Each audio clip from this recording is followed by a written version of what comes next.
Om Shanti. Good morning मीठे बाबा। आज 11 December 2025 साकार मुरली बाबा कहते मीठे बच्चे संगम जुगरे तुम्हें माने ब्राह्मण संप्रदायर होइछ।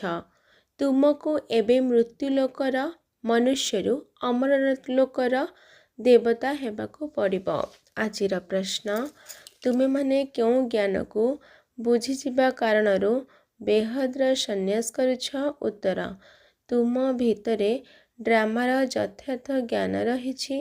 तुम्हें जानिछ जे ड्रामा अनुसार सारा मृत्युलोक भस्मीभूत हेबाको जाउछि।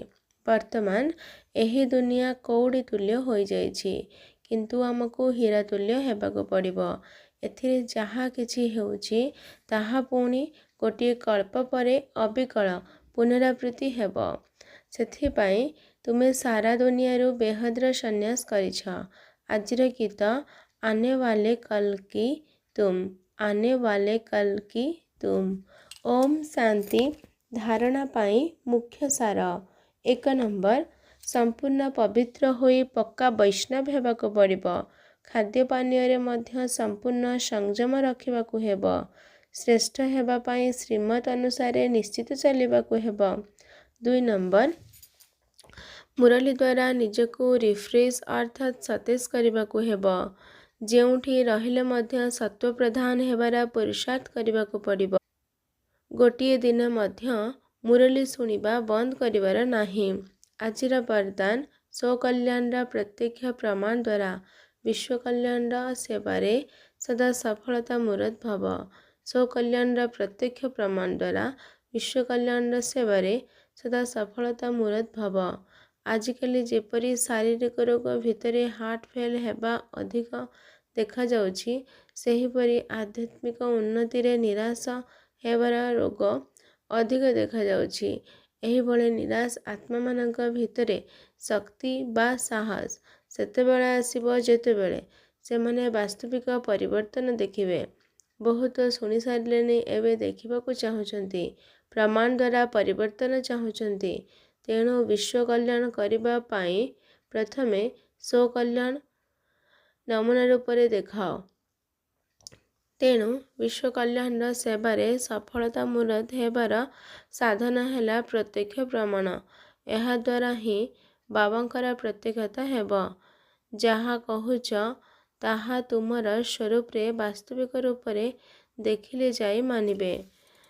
आजिर स्लोगान, अन्यर विचार को निजर विचार सहित मिसेबा, एहा ही होछि सम्मान देबा।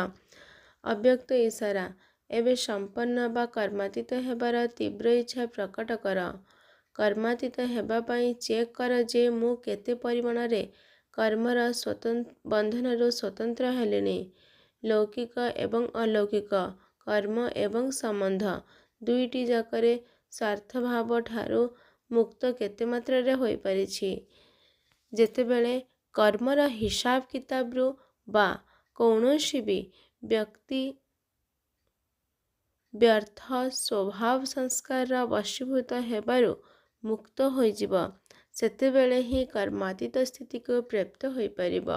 तेणु कौनसी भी सेवा संगठन प्रकृतिर परिस्थिति स्वस्थिति बा श्रेष्ठ स्थिति को टळमळ न करू। एही भली बंधन ठारू मध्य मुक्त रहिबा ही कर्मातीत स्थितिर पाखापाखी हेबा। अच्छा जिरयात प्यार, मीठे मीठे सिकिला दे संतान मानक प्रति माता पिता बाप दादांकर मधुर स्नेह संपन्न शुभेच्छा एवं सुप्रभात। आत्मिक पितांकर आत्मिक संतान मानक नमस्ते। आत्मिक संतानंकर आत्मिक माता पिता बाप दादांको याद प्यार नमस्ते नमस्ते नमस्ते। शुक्रिया बाबा, शुक्रिया। अच्छा, ओम शांति।